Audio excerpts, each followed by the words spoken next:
instructional systems team. We fall under the curriculum and digital learning umbrella. And if you haven't already done so, just make sure you grab that presentation link. I'm being assisted today by two wonderful people. We have Nicole Lopez, who just posted that presentation link. She is also a program specialist, but she works for the ITLM group, which is the library medium team. And then we also have Jill Adcock as well, who's a senior admin over elementary science. So both of them will be helping out in the chat, pasting things. And again, if you have any questions at any time, please feel free to type your question in the chat. You can also turn your microphone on if you'd just like to ask the question as well. I'm okay with that. Okay, so I am working off of two devices today. So this morning we had some technical difficulties because the second device was my little iPad. It was the little iPad that could not, but I'm hoping that we're going to have a better experience with the second time around. All right, so at this point, I'm going to share my computer screen with everybody. Just want to make sure I have the sound set for you. And we are going to take care of some housekeeping things. Right now, everyone's microphone is set to mute, but like I said, if you would like to unmute and ask a question, I'm okay with that. Aside from that, this session is being recorded, just like the other sessions. If you have a question, please feel free to type it in the chat. I am trying to keep track of the chat, but I know that Nicole and Jill will probably call my attention if there's a question that I need to address. And please feel free to ask any questions. Anything goes here. And then finally, the presentation is available via link in the chat, but I also did post it on the Canvas page as well. And more than likely, I will send a follow-up email to all of the participants that I've had today, just to make sure that you have access to all these wonderful resources that I'm going to share with you.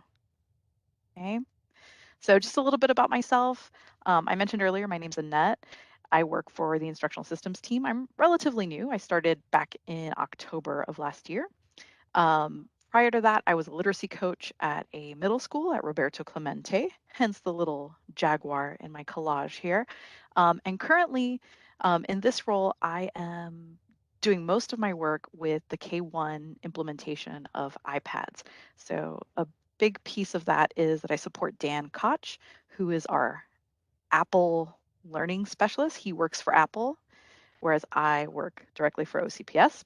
So he does more of the Apple-y stuff, and then I do everything else that's on the iPad that is, tied to curriculum, tied to other apps like Canvas or Nearpod or, whatever you might have questions about that isn't necessarily part of Dan's, world. I'm also a certified Apple teacher, and currently I'm enrolled in the Apple coaching program. So we're going to be the group of teachers right now that are doing that. We're the first group that I guess is going to be officially Apple coaches. So we'll see what that's like when I graduate in August. So, and Meg, thank you so much. Yeah, you learned so much from Dan yesterday. I'm hoping that we can teach you a couple of new things today. Usually Dan and I present together, but right now he's running a session. So he's not in here with us right now, but that's okay. We're going to still have a lot of fun. So as for today, the subject is all about making a game using some of the default apps that you have at your disposal on the iPad. So if in the chat you could please post what makes an activity feel game-like in your classroom? How can you make something gamey?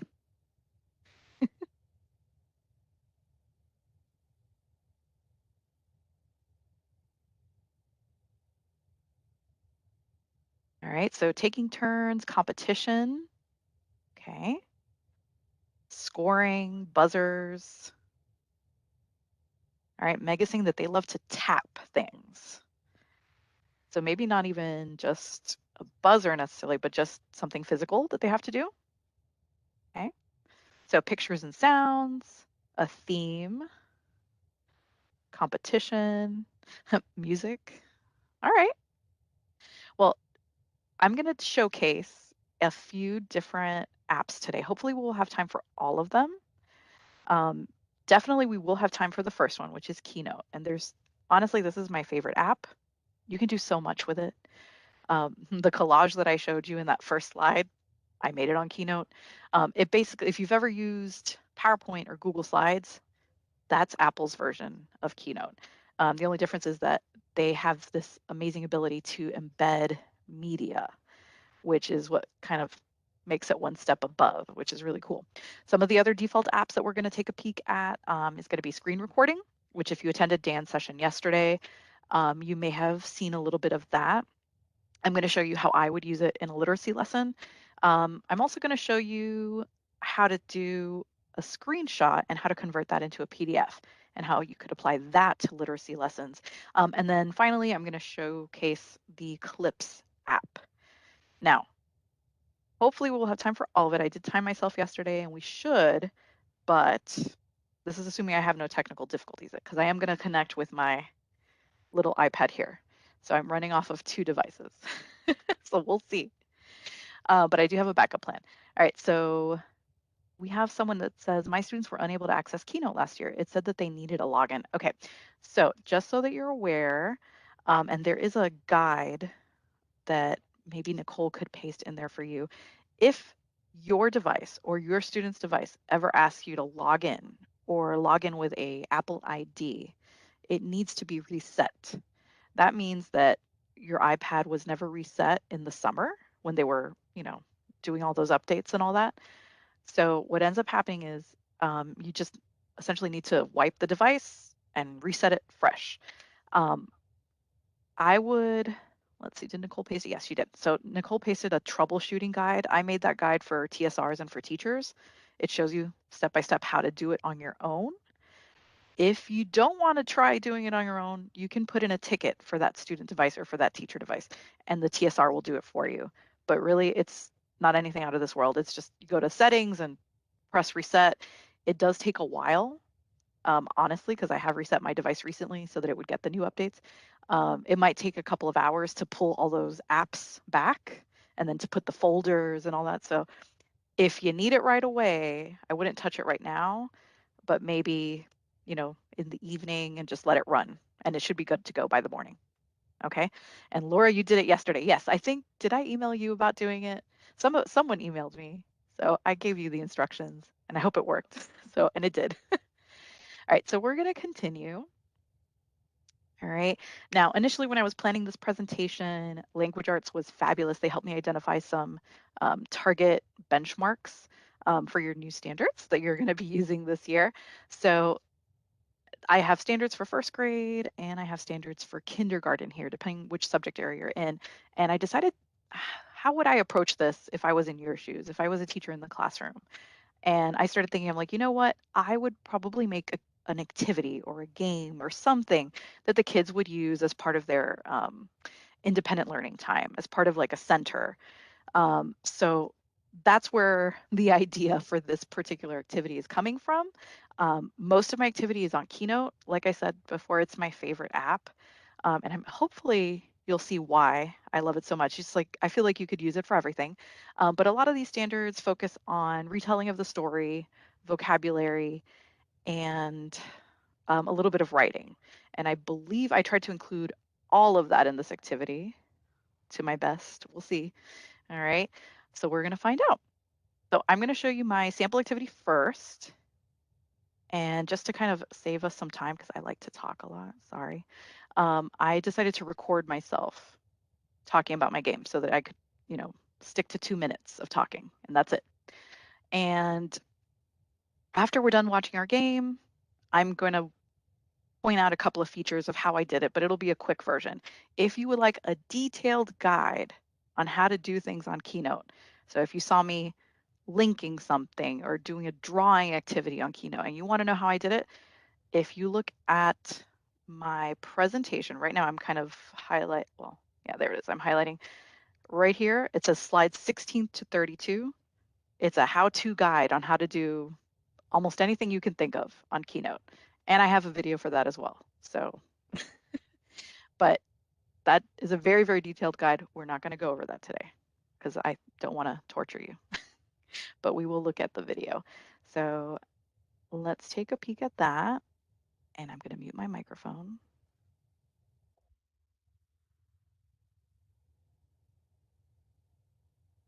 I'm Annette Perez, and this is a K1 literacy game I created using Keynote. I love that Keynote lets you insert media, such as this audio recording or the screen recording video I inserted on the next slide. Listen to the story on the next slide and complete the activities. This is just a screen Mama recording of says me to highlighting and silly reading a PDF Sarah, file. follow closely and obey. Now that lesson time is over. You have a large menu of shapes and clip art, which I used to create this word sort activity.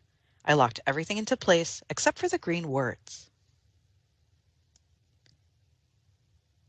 I made an easy graphic organizer using boxes. Students can type, use the speech to text feature, or even insert an audio clip that they can record right on the spot.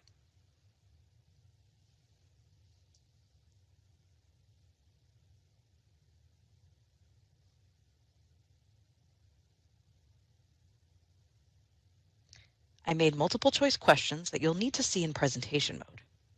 My answer choices link you to other slides that tell you if your answer is right or wrong. I'm using the clip art of the house to just link you back to that first slide. Here's another example of a sorting activity, this time with pictures and a timeline that I created with boxes from the clip art menu. You can also practice handwriting by using the drawing tool. I'm just using my finger, but you can use an inexpensive stylus or purchase an Apple Pencil. If you're wondering how I got that background, you can use any photo and make it your background. I found this writing paper picture by searching online.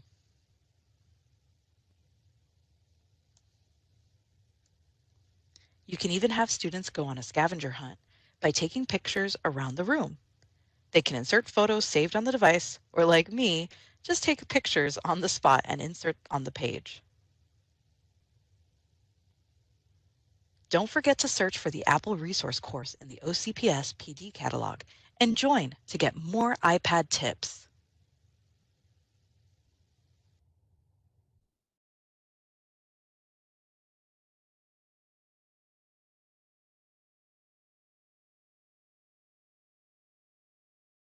Okay, so were there any features in that video that stuck out to you? Is there anything that you'd be interested in learning a little bit more about?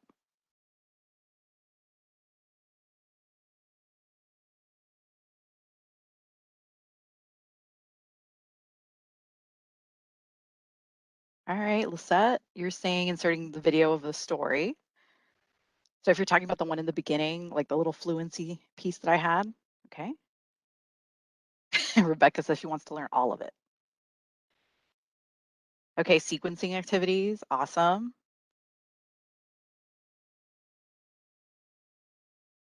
And yes, I love using YouTube videos.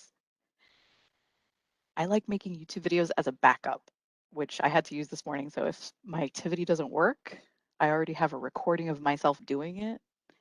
And I've had to do that in the classroom before as well. So that's why, as a presenter, I feel confident in my video usage. All right. And then Christina says, I'd like to use already made products.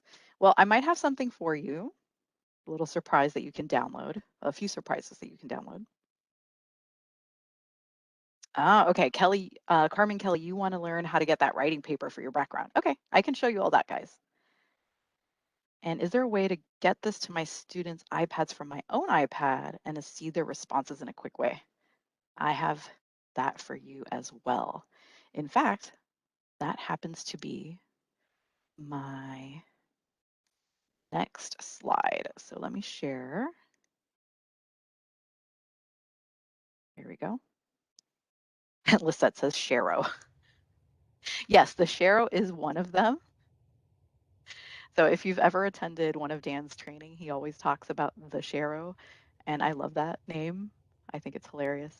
Um, if you don't know what we're talking about, the Sharo is, you'll see it usually in the right-hand corner on any app on your device, and it looks like a box with an arrow coming out of it. And when you click on it, it's what lets you share to other programs or devices, etc. So once you've made this fabulous game, sure, that's great, fantastic, but how do you get it to the kids? So I'm doing a little bit of front loading here, and I wanted to make sure that I address this in the very beginning because I know that this always comes up. A lot of people ask questions about this. So I'm glad that you guys already started thinking about that. Um, you have to decide, what is the purpose of your activity? Is it going to be an individual activity? Do you only need to share? Are students going to work on it independently or on their own? Or is it going to be something that you're going to do with the whole group, with the whole class? So I put a couple of different scenarios for you here. The idea is that you go through this list and choose what is most comfortable for you and the situation that you are in for your particular lesson. Okay, so for sharing with individual students, you have two really, really easy things, and that's Apple Classroom and AirDrop. So Apple Classroom, if you haven't seen Dan's presentation on it, there's a guide that's linked right here on the slide. So if you click on this link, it takes you straight to the guide that I've posted, and it shows you exactly how you can send something out to kids. AirDrop is the same thing. AirDrop works a little bit different because, and I should probably confirm this, it works with Bluetooth as opposed to Wi-Fi. So if you just happen to be in the same vicinity with the other iPads in your class, you can just drop the document. So that's also pretty handy if the internet is down. You can still get material out to the kids, right? As long as those iPads are in front of you and they're communicating with each other. Okay. And then thirdly, you have Canvas. Um, Canvas is one of the other areas that I support. I personally love Canvas. In my head, the way that I think about it, if it's something I'm going to grade, I want to just put it on Canvas. So it's pretty easy to make an assignment and then add your Keynote or whatever, Apple document that you're going to have the kids manipulate onto your Canvas assignment. The students can download it, and then when they're ready, they just upload it as well. And they would use the Sharo, which was mentioned earlier in the chat. So if you click on the Canvas link that I have there, it's going to take you, and actually I'll demonstrate that to you. It'll take you to the Apple resource course, specifically to the page where I have all of the Canvas things or guides that I've created. So the one in particular that I want to point out to you is this one, OCPS Canvas Guide for iPad. So I'm the one that wrote it. There's a lot of different topics on here. It's going to just take you to a Google document, and I've tried to hyperlink everything within the document so you don't have to scroll. So if you want to learn how to annotate a PDF on Canvas, you can do that with your iPad. How to access the app, you can do that as well. How to download a file, how to upload a file, all of that is broken down with pictures step by step. Okay. And if you ever are confused on anything or you need some extra support, I have no problem sitting with you on the phone or, Microsoft Teams. We can go over it together. And I believe next year we will be visiting schools. So that'll be really fun. I'm excited. All right. Aside from that, I have a couple of scenarios too for whole class sharing. First and foremost is, and I'm going to show you a little bit of what that might look like today. You can just screen share your iPad through something like MS Teams, and you would just log into two devices. Your iPad would be logged into Teams, and your teacher computer that's connected to your smartboard would be logged into Teams. The kids don't have to be on Teams. It's just you twice. And I'm going to show you what that would look like today. And it's pretty easy. Whatever you're showing on your iPad, the kids will be able to see on the smartboard. That's a very inexpensive way of doing it because it's free. All right. The other thing, and not everybody's smartboard has this, but if you have one of the newer smartboards that can connect to Wi-Fi, you can actually just log in to the smartboard. That's what will connect it to Wi-Fi. And once you've done that, you can do something called screen mirroring. So if you click on that link, that'll kind of detail step by step how that would work. Right? If you don't have a smart board that has that capability, you can also purchase something called an HDMI connector.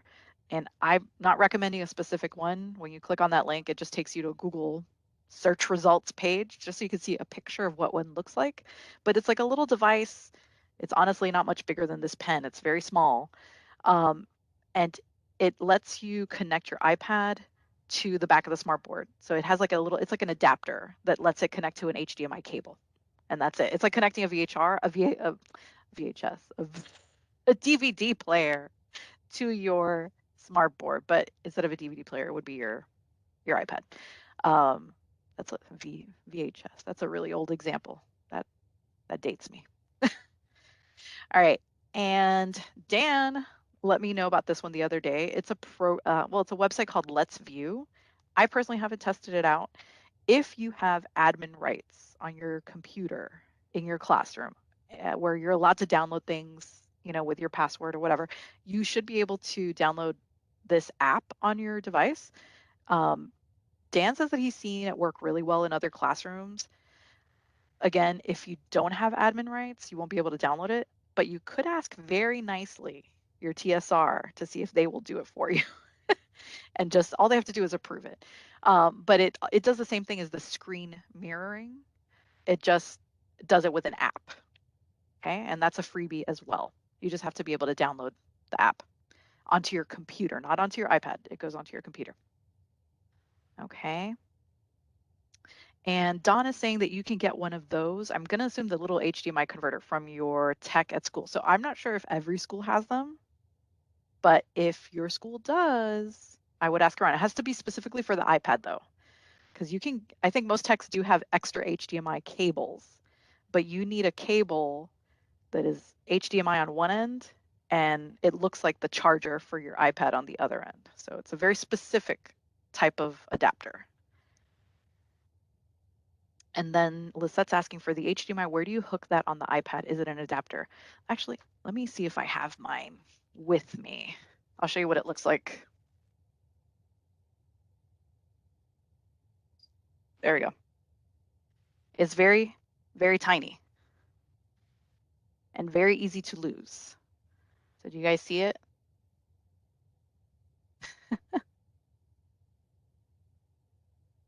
Okay, so the HDMI cable goes on one end. My iPad would plug in on this side. Okay, so something for your teacher card for next year. Your choice. Okay, so we're going to move on. Again, lots of different options to explore. If you have questions about any of these, send me an email. We can schedule time to talk in more detail. But things to think about. So what I wanted to do now, I'm going to stop sharing my PC screen and I'm going to share my actual iPad screen. So wish me luck. Let's hope it works. And I'm going to show you a couple of things that you all wanted to learn a little bit more about in the chat. So, oh, I need to pass the rights to my other device.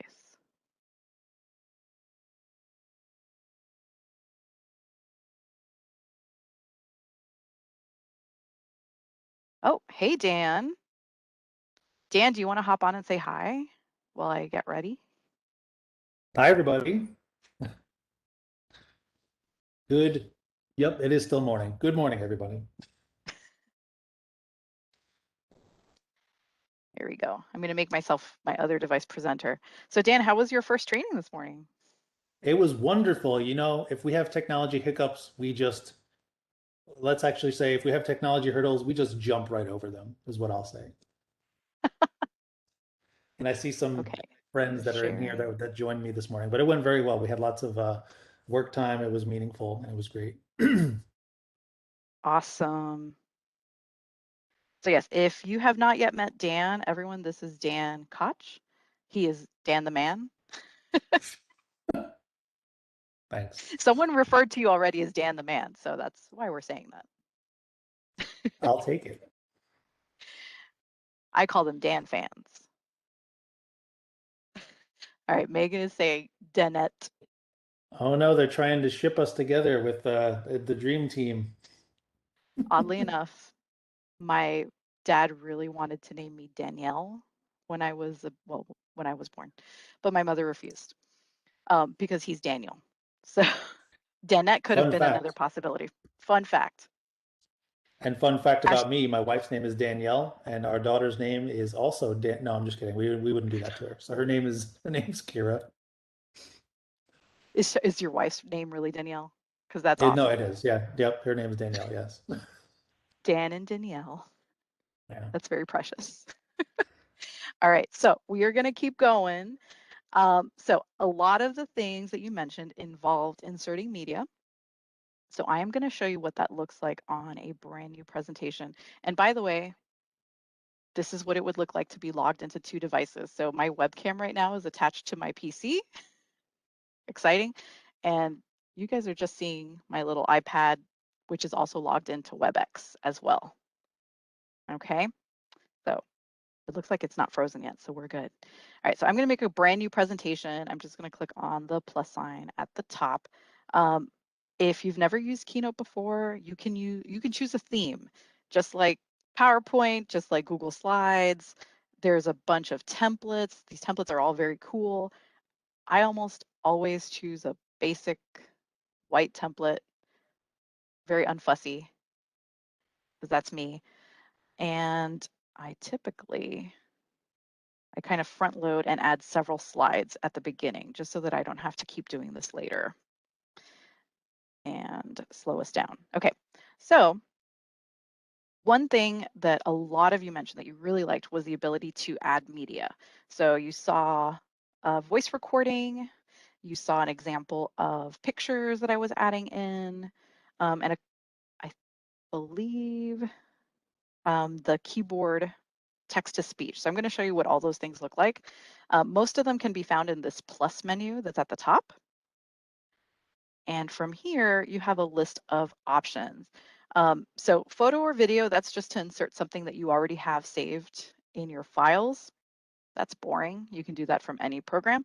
What I really love about being able to use Keynote on the iPad is that you can take a picture or you can record audio on the spot, which is fantastic. You're doing a scavenger hunt around your classroom, you're doing a vocabulary search around your room. Guess what? Now I can turn on my camera and take a picture of my screen. There's Dan. And click on use photo and then insert it right into my presentation. Okay, super, super easy. You can also record audio on the spot. And since I am connected to WebEx, my audio will not work on the iPad, but we can pretend like I'm recording. And there I am recording something. So you guys will not be able to hear it, but I can insert it. So I promise you that if I were to play that, that would be the audio that I just recorded. So that's, I think, a really great feature, especially for our K1 students, because a lot of these kids do not know how to write yet. They're pre-literate, so they can record their response as opposed to typing it out or writing it out. Another thing that I really love about that plus menu is you have the ability to draw. So some of you commented that you liked the handwriting activity that I had. With the drawing tool, you can choose any color, you can choose any tool, you can write all over your presentation. So how fantastic would that be if you had an image in your background and that image would be a picture of your text? Students can annotate, they can highlight, you can do that whole group, you can highlight or annotate the text for them. So that's a really, really fun feature as well that I love to use. I've also used drawing and I have another example of that you guys are able to download as well, where I've done like an Elkonin box and use the drawing tool almost like they're manipulative. So they have to color over the box as they sound out a word. Or you could use it for mathematics and have students, write out their response or something. So it can be applied in many different ways. So think past annotating a text. You can take it into other areas as well. Aside from all of that, this is my next favorite thing. If right next to the media picture, okay, you have a picture of a square and a circle, and this is a fabulous little library of clip art. And this is something I miss from, I guess, the older version of PowerPoint. I feel like the old version of PowerPoint had a great warehouse of clip art. Now it doesn't, it just takes you to the web, which is very annoying. But no, all of this is housed right here. You don't have to download anything. You don't have to go outside of the app to get anything. And all of these images are what they call vector images. So they can be stretched, they can be shrunk, and it's going to look just as good small as it will large. You can also edit all of these. So what I love is I can double tap on the image that I selected and I can type on it. So I can call this a shirt and type it out. And I can also edit my text size, double tapping, press my little paintbrush. I can change the color of the shirt, but I can also change the text size. I can make it bold. I can make it much larger than that. Okay, so, and there you go. So it could be a great way of doing sight words. It could be a great way of maybe you might have seen the example when I did multiple choice. Students are clicking on the object with the word, so that way if they can't quite read yet, they have the support of the images as well. Okay. What else can I show you about images? Do we have any questions so far in the chat? Oh, okay, Lauren, that's a really, really good question. Is there a way to manipulate photos without the students accidentally changing the size of the image? Yes. So, and I do have that listed on the end part of my presentation, slides 16 through 32. You want to look for something called locking. So just like in PowerPoint and in Google, you can actually lock an image in place. The way to do that, and what she's talking about is this, so that when you share this with a kid, they would click on this image and they're able to move it around. And for me as a teacher, that would be very frustrating because I just spent all this time making this beautiful presentation and now the child is deleting and erasing things. No, you can lock it down. So you would click on it, you'd go to the paintbrush, and under Arrange, you have a little padlock all the way at the bottom that says Lock. So now I'm going to click on my little t-shirt. I'm trying to move it and it will not move. And if you can tell, the box around it is now like a grayish color. I think before it was a blue color. If I want to unlock it, I have to tap on it. There's a menu that will appear and I would click on unlock. And then now that little area around the t-shirt is blue and it lets me move it again. So when you watched my sample video, if you recall the word sort activity that I had, everything on that screen was locked down. And I'll show you what that looked like. Okay, so everything on here was locked down. I can't move the stick. I can't move the title animals. The only thing I can move, because I didn't lock it down on purpose, was the green words. Actually, that's Hey, not this it. is Lauren. Can you hear me? Yes, I can, Lauren. Okay. What's up? Okay. So for each one of these boxes that you're manipulating, is there a way? Because you see how on Duck there's those corners. When I would Yes. assign like Google Slides through Canvas to my students, where they were manipulating different things, because my kids were all online this whole year. A lot of the parents were like, "Is there a way you can have the images that you're manipulating not be able to change sizes?" Because sometimes the kids, they would like make it way too big and then they would have to exit out, and it was like this whole process, and I just said I don't know. Because I would have them like manipulate pictures or words or different things like that. All right, Dan, do you want to take that one? Looked like you were going to say something. Yeah, that's a good question, especially with our younger learners. We don't want them to necessarily unwittingly pull one of those bubbles and make the word duck gigantic. If they're in any way an editable shape or anything like that, what I would say is if you have this already made for them and they're not adding anything specific, if you're in the edit mode and you're looking at all these different shapes, that's kind of going to be something that you can't change. So you can't really change the ability. Like I'm trying to think along the lines of making an image bigger or smaller, but you can't turn off the functionality in Keynote that allows you to do such things, right? So um, I'll try to come up with another scenario there, but as of right now, it's always going to have those bubbles around it. The only thing that I could think of, and it would just take a little bit more work on your part, is instead of making, because what I used here was a little shape, so I just got squares and typed inside the square. If you made it as a picture, so took a picture of the word, but then you still run into the problem where they could stretch the picture, but at least they wouldn't be able to delete the text inside of the picture, if that makes sense. Yeah, that was a So problem that I had. And I put in there that boom cards in specific, like I did have my kids use boom cards, and that is like a way of them not being able to change the sizing. I don't know why or how that what they were able to do that, but that was one thing that I wish there was some sort of feature that could allow that, but I guess not. It's okay. yeah, since it's an editing program, I mean, it's a PowerPoint. It's just the nature of the beast. But someone said in the chat just to tell the kids that it's okay so they won't get frustrated. Somebody else put something. Oh, this might have been you again, Jessica, that it's the Apple version of Google Slides and PowerPoint. Yes, it is. Yeah, it's a presentation software. That's all it is. The only difference is that it has those media capabilities, which are non-existent in PowerPoint and Google Slides, which is what I really love about using it in the classroom as part of an independent activity, as part of a literacy activity. Can you convert your Google Slides to Keynote? So Google Slides, I don't think will does it convert? I know PowerPoint will, but it will just turn into an image, won't it, Dan?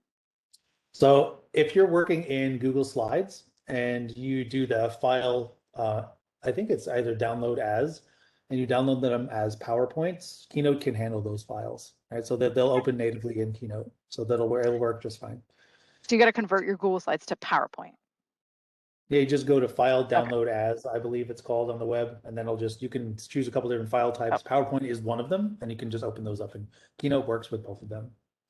All right, and Laura wanted to know where I got the images from. So all I did was I went to the plus sign, and you have this menu at the top. I'm going to click on the circle and square picture or icon. And now I have this really big menu of different images that I can add to my presentation. So I can add this picture of a schoolhouse and stretch it out.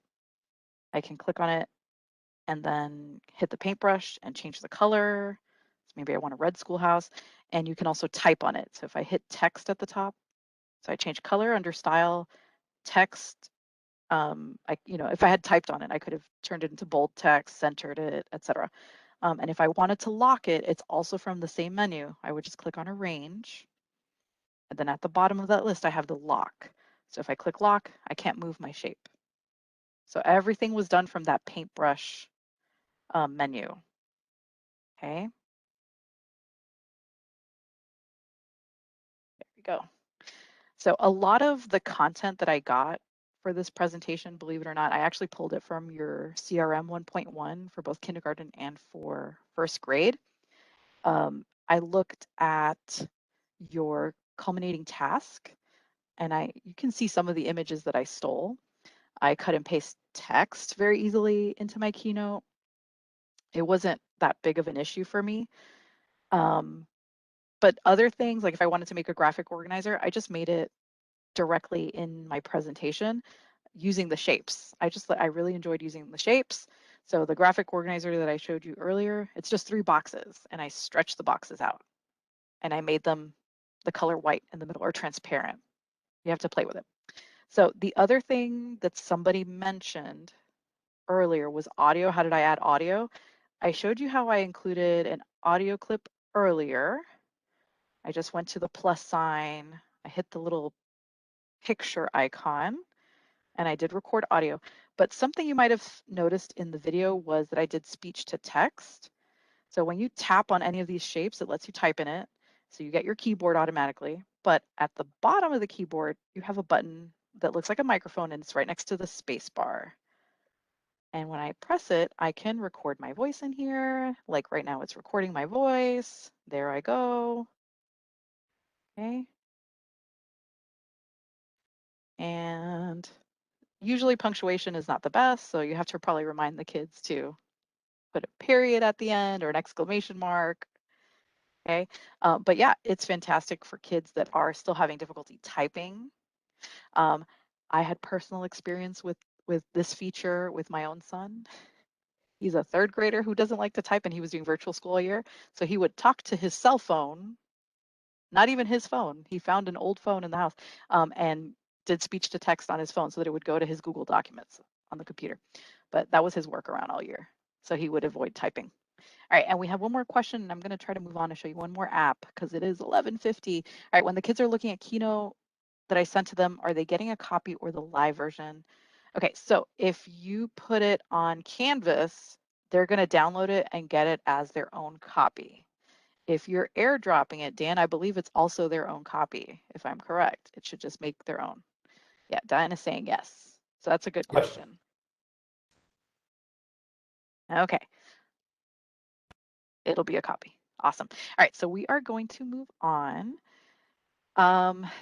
Originally, I was going to show you screen recording because if you recall at the very beginning of my video, someone had mentioned that they liked this activity. You probably won't hear the audio if I play it right now, but this was essentially that first slide, and you can download my copy of my game. There was a screen recording of me reading the text out loud, but then I'm also annotating it with the little drawing tools. So I'm going to show you quickly how to turn on your screen recording if you've never used it before, and how to find it so that you can actually use it. Essentially what I did was that story that I'm using, it's called Silly Sarah. It came from ReadingAToZ. And actually, let me show you how to turn on screen recording first. So I'm going to go to settings, by the way. And if you don't know what settings looks like, it's the gear. It might be floating around on the main screen of your iPad. Since I keep using it, mine happens to be at the bottom. You're going to go under General. Actually, is it General? No, I think it's Control Center. You're going to go to Control Center within Settings. And then from here, you're going to have a list of controls and apps that you can add. And you're going to add them to something called your Control Center. So I already have screen recording activated. If I didn't want to activate it, I could remove it. But if you want it, if it was down here at the bottom of the list, you would just press the plus sign and it would turn on for you. And to find it, I'm going to use Dan's favorite word. Do you know what word it is, Dan? You have to creep from the corner because sometimes it's hard to get it to open. But if I creep very gently from the corner, right corner of my screen, my Control Center will pop up. And this bottom button up here is my screen record button. Oh, it's not going to activate because I'm plugged in. But if I hold down with my finger, will it? Oh, you guys can't see that. Oh, no, you can. Okay. This is very important. If you want to record your voice, I learned this the hard way. You have to make sure that your microphone is on or off, depending on what your needs are. And then not only will it record what's happening on your screen, but it will record your voice as well. Your iPad has a microphone built in. You can connect a little headset like I have here, with Bluetooth. You could do either thing and it would work fine. My husband actually got me a cute little mic for my iPad that was like $5 and it just plugs in. It's a little like a thing, but it doesn't have headphones. I'm not using it today. But there's things out there that you could plug in if you want a better microphone. Okay, and then all I did to create that little video that I inserted in my Keynote presentation was I recorded myself reading a PDF file. So these are my files. Let me see if I can find the original PDF. Is it this one? Yes, it is. Okay, so if you've never used ReadingAToZ, it's a service that OCPS pays for. It is on your Launchpad. Just look for the tile. If you're a K-5 classroom teacher, you have access to this. If you're a resource teacher, like a media specialist or a coach, it's not going to be on your Launchpad. So if you email me, I can get you a code that you can log in. That's how I log in. And then you can download all these fabulous texts, which is how I got the inspiration for this particular screen recording. And all I did was I activated my screen recording. I clicked on the drawing tools at the top of my PDF file and, I annotated the text while I was reading. So that looked kind of ugly, but essentially I highlighted the text as I was reading. I used it as a tracker. You could use it to model fluent reading. Students can record themselves reading and highlighting at the same time. They could record themselves doing some sort of a tutorial, like, showing kids, like, this is how I identify, words, and, they can explain what those words mean in context, which is your first grade vocabulary standard. So it's a really, really neat feature, and it's really easy to do. You could do entire activities just using screen recording. So any questions about that? And I'm going to stop sharing this screen.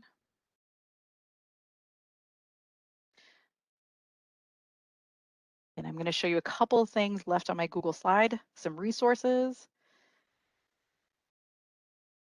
Okay.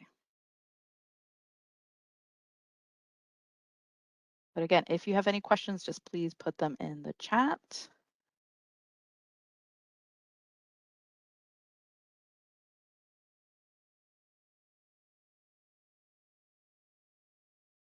Okay, I made my computer active again.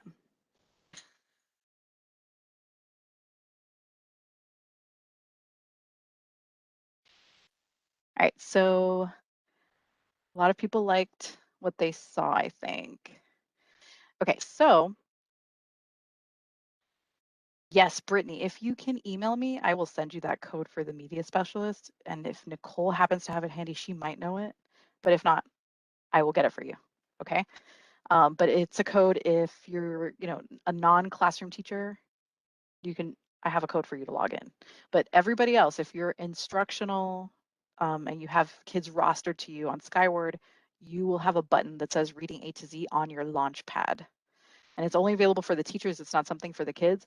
So any materials that you find on there, you just have to download it and you can share it out. Now, one thing I will mention to you, if you happen to find any PDFs out there that are protected, look at my, face here. You may need to take a screenshot and turn that screenshot into a PDF file. Just putting that out there. So if you use your iReady workbooks off of the teacher toolbox, if you use other websites that might have something like that, and that's all I'm going to say about that before I get in trouble. And if you need instructions on how to do that, there's a slide for that. So actually in a video too, I did take a video. That's my kitchen counter in the background. But yeah, turn any screenshot into a PDF, a full PDF file, not just a picture of what was in the screen, the whole thing, which is fantastic, by the way. If you find an article that you like online, if you, find something else that's a little bit more lengthy, you want to turn it into a PDF file, very, very easy method to do that. So I have a guide for that as well. So before we continue, I'm going to skip to my resources slide. I was going to show you a little bit about Clips. If you want to learn more about that, it's a video app that you have on your iPad that is fantastic. I left it there kind of like as an encore activity if we had time, but we might not. You can check that out. I'm going to skip to resources because I have quite a few on here that I want to make sure that I highlight for you because we're in our last 12 minutes here. So resources. If you haven't done so already, please, please, please check out the Apple Resource course. That is linked here on slide 14 on my presentation here. Tons and tons of guides, some lesson plan ideas, things like that are all linked there. I'm the person that maintains it, and I put it all there for you guys. Another resource that I really, really have enjoyed using as being under the Apple coaching program is the Early Learner Guide from Everyone Can Create. If you happen to have a personal Apple device, you are able to download that book. So if you have an iPhone or a Mac or your own iPad or something, you'd be able to go to iBooks and just download it for free. It's really neat. It just has a lot of different ideas that are inspirational. Unfortunately, we can't download it on our OCPS iPads because they're blocked. We don't have our own Apple IDs to download things, unfortunately. But who knows, maybe in the future. But it is a really cool resource if you do happen to have your own device to check it out. Also recommend the Apple Teacher website. That's what I did to get my Apple Teacher certification. Really, really cool how-to guides on how to do everything on your iPad. So any app that's a default app, different activity ideas are on there. It's really, really neat. And then you get little badges as you go through the program, and you can get a little certificate at the end as well. So really, really, really great idea as well. And I mentioned earlier that I had a little present for you. So if you click on this,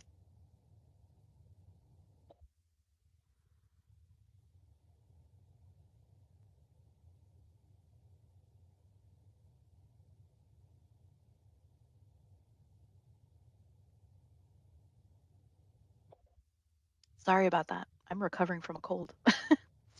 Okay, so if you click on this link here, it's going to take you to a Google folder where I uploaded a copy of my game, a copy of a different game that I made, and then 2 templates, one for math and one for language arts. So they're all Keynote files. So you have when you download them, you're only going to be able to see them on your iPad. So don't download them on your laptop and go, why can't I see this? Because they're Keynote files. But all of that is there for you. If you're curious how I made, any of these games, so definitely click on that link and you'll have my little folder. And I also included a PDF of the story that I used in case anyone wanted to see it. And like I said, I got that from ReadingAToZ. It's not mine, but you all have access to it on their website. Okay. So please, please, please take advantage of these resources. I made it all for you. And then aside from that, we have tons of curriculum resources that I used. Please, please check them out. A lot of this content I took straight from your CRMs. The elementary language arts team has done a phenomenal job in putting together those great Google Slides presentations. A lot of that content can very easily be adapted for iPad, whether you want to do it as a Keynote activity or adapt it to something else. It's really, really great. And I'm hoping that as I build a relationship with that team, as Dan and I both build a relationship, that we're going to get more stuff already made for you with some of your default apps. All right. And last but not least, we have a ton of summer PD this year. Dan is leading all of them. I will probably be helping. He did one this morning. And if you have the opportunity to take a PD with Dan, I would do it. They're a lot longer. This was like an hors d'oeuvre compared to his entree that he's going to give you. His PDs are usually 3 hours long, and they go into a little bit more depth. The dates are listed on this particular slide. All you have to do is go to the PD catalog, and you can see if there's any availability. There's, I believe, still openings for July, but I'm going to start checking on the later June dates to see if people have submitted their signed planning sheet. If they didn't submit, I drop them from the class. So, just keep an eye and see if people leave the class and you can, swoop in and take the class. Okay. And if you're planning on not going to a summer PD, please drop yourself from the class. Don't do that to people. All right. And finally, attendance. Moment we've all been waiting for. Please, please, please take attendance. I'm going to post the link. Actually, I'm still sharing, aren't I? I'm going to post the attendance link for you all in the chat. And I'm going to have some question time. So if you have any questions, if there's anything you want me to show you, and if you want Dan or myself to answer something, please, please, please put it in the chat, or you can turn on your mic. We will take it. And Lisette's asking, can I retake a class if I get my iPad fixed? Ooh. So technically, if it's a class that you've already taken this summer, no, because I'm not allowed to pay you twice. But if you email me and Dan, maybe you can just sit in the class. I don't know if Dan would be okay with that. I don't know. Dan's saying yes. Now I can't do that for 20 people. I don't want to overwhelm Dan, but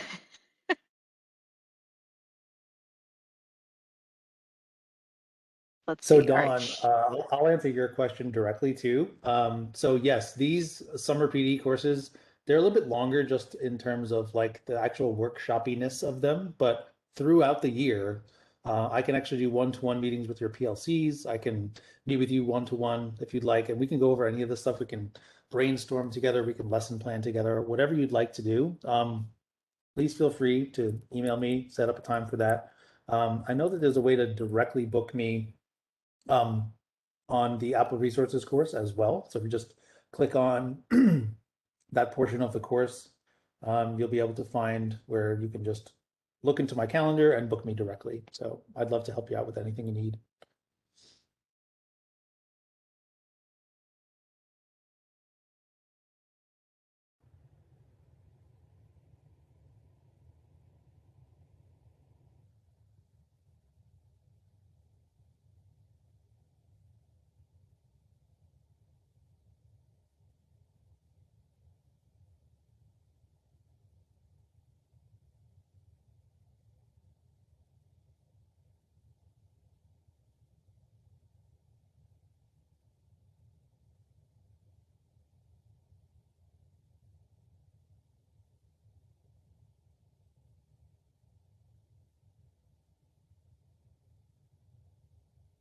Annette, I think you're muted.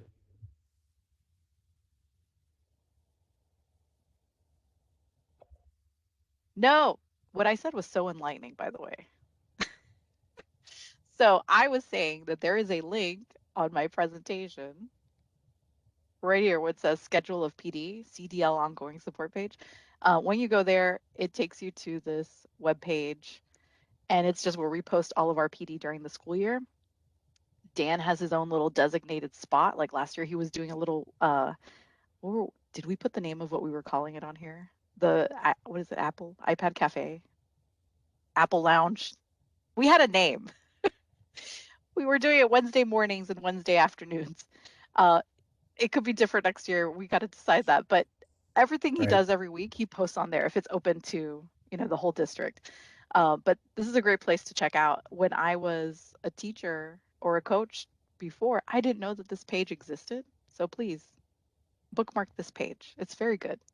And even the curriculum people post their PDs on here as well. So it's not just the technology folks.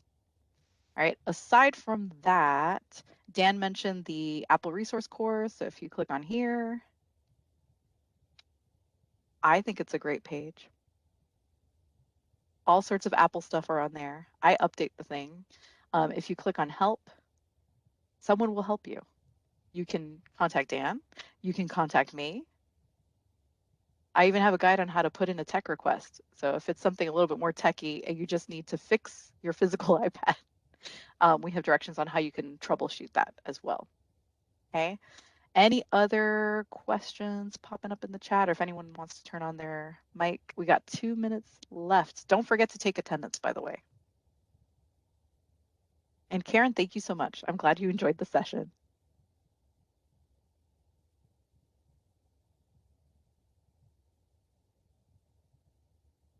Ooh, and you have people already excited to come have you visit.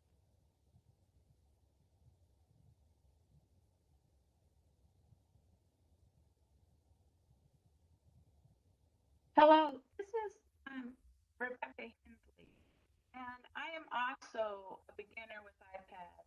I've been teaching second grade, third grade, and I haven't been over here in the iPad section at our school. And next year I teach first grade, so I'm coming into iPads like brand new. And this is so good, and I love having the manual. Oh, you're getting cut off at the end. Until I have an actual iPad to work with to see if I can do these things that you're talking about, I'm really nervous about, getting down to the there we go. Boom. I have to do it. And I'm a little concerned. So I hope all these manuals are going to be there when I get it. They will definitely be there, Rebecca. One thing I'm going to mention to you, if you don't have your physical device for you, there's 2 things that I could recommend to you. Okay. Item number 1, if you visit the Apple Teacher website and make a little account, you can go through all of these tutorials on how to do different things on your iPad. So they have, essentially it's like taking a little class. So they have little modules on each individual app on your iPad, like the default apps, like how to use Keynote or how to use the screen recorder. And then as you go through the module, it almost looks like a pretend iPad, and it walks you through those different steps. I still use it now, and I've already been through it, and I've been kind of working with the iPad for a few months, just to kind of refresh my mind on how to do something. So that might be really helpful for you. Just because it looks like a Okay. little iPad and it shows you what to click on. It has little quizzes and everything. So it's really neat. If anything, just to kind of inspire you. The other thing, if you were interested in making a keynote presentation, but you don't happen to have your iPad with you, there is something called iCloud. And when I emailed everybody yesterday, all of the participants, I should have put a link to directions for that.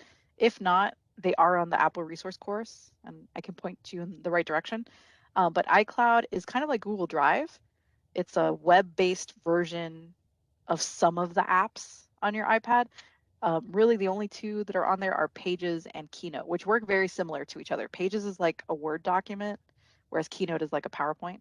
Think of it like that. And it'll let you work and create a keynote that you can later on put on your device or share to yourself, etc.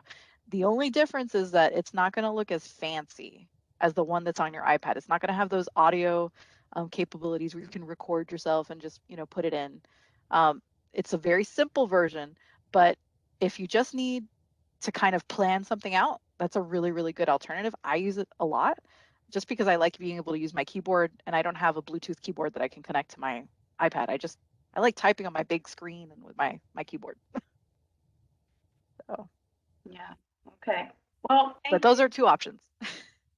Okay. Thank you. You're welcome. Hi, this is Lauren. I was able to convert a PowerPoint to my Keynote and manipulate it on my iPad, which is awesome, and I'm really excited about it.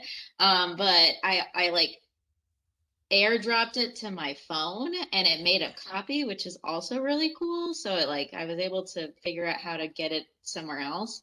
And I plan on doing this with my kids because I have a lot of PowerPoints that they can manipulate, and I love that they can draw on it and use the audio. What do you think is the best way to get the results? Do you think having them edit their name and then airdropping it back to me? Or using Apple Classroom? I don't know. If it was me personally, The easiest way. oh, well, okay. I need The Annette way would be using Canvas. Okay, so I'm go a fan of through Canvas. Canvas. Because I've used Google But Slides. they could airdrop it back to you. So Okay. Can I you're just going to get like embed a 20 Keynote? files back. Yeah, true. Can I embed Keynote into Canvas? Oh, yeah. Yes. So, Ooh, all right, okay, I'm going to back up. I'm still sharing my slides, right? Okay, yes. I'm going to back up to Is it slide number similar to 9. the iCloud thing that I did with Google Slides? Will they create? So, okay. Have you ever made an assignment on Canvas? Yes. Okay, yeah. When you're making your assignment, you just attach whatever file you want to that assignment. So it's not going to be like a Google Cloud assignment. That works differently. Google and Canvas have a thing. What you would do is you would add the file. The kids would be able to download the file, do whatever they're going to do to the file. And then when they're ready to turn it in, they turn it back into you. What's cool and what makes it easy for them, you have a few more steps than they do. The kiddo, when they're looking at their keynote presentation or their PDF document, whatever it may be, you're going to look for that Share button in the top right corner. On Keynote, it's an ellipsis. It's 3 dots. It's an ellipsis. When you click there, you'll see the Share as part of a list. And then when you click the Share, it has all the different programs that they can share to. So they have, they should, if they've ever logged into Canvas on their device, Canvas will be there. It'll have Google Drive if they want to save it to their Google Drive. If they're not the teacher iPad, but if from your iPad, you'll probably see your email account, and they'll also see AirDrop as well. So if you want them to just AirDrop it to you, they can just AirDrop it to you as well. But my concern about that is just you're going to have a whole bunch of things flying at you. That's, in my mind, why I don't like it. That's why I like Canvas, but that's me. It's whatever you're comfortable with, really, because you're the one that's going to have to grade it. Okay, so then, because mine says submit assignment and I can turn it on and then press done, or how to. Are you on Canvas right now, or are you seeing that from the Keynote? I'm on Keynote. Maybe because I'm not a kid. Oh, okay, so you clicked on the Canvas button, right? Yeah, let within me. Keynote. Yeah. Yes. I'm trying to visualize. Yeah, so when Yes. I already disconnected, but when you're in Keynote and you share to Canvas, it's going to have you select the class first. Okay. Once you select Sweet. the class, then you have to choose the assignment. Okay, perfect. I see this But now.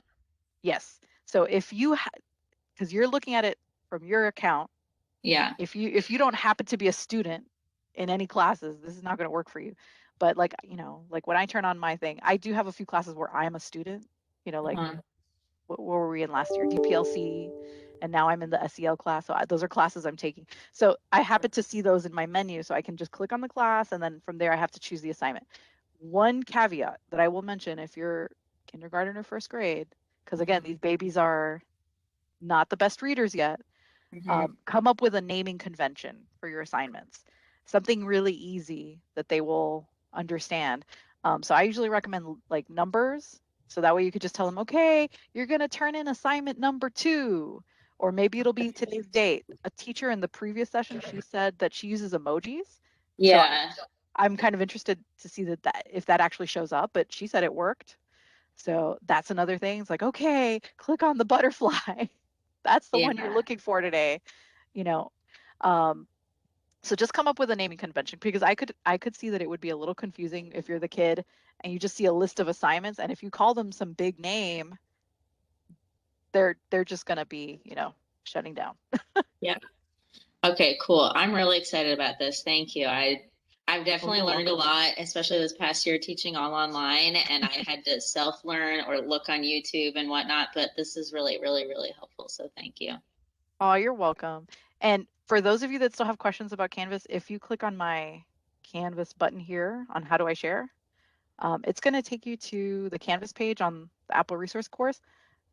I made a guide specifically for you guys, for teachers, that shows you, I think, any scenario that you can think of on how you would use Canvas with your iPad. But I also have something for parents on here and for kids. So a simple guide on how to turn something in from their point of view. And I do have guides for parents right here where it says parent resources, and they're translated in the top 5 OCPS languages. So if for whatever reason, we don't know what our situation next year will be like, but if there's a time where the kids might be turning something in from home and you want to send home directions in Spanish, Portuguese, Haitian Creole, Vietnamese, or Arabic, I got it for you. So with pictures. All right. And it is 12:18. I'm really past my time. So goodbye. Please take your attendance. Go to your next session before I get in trouble.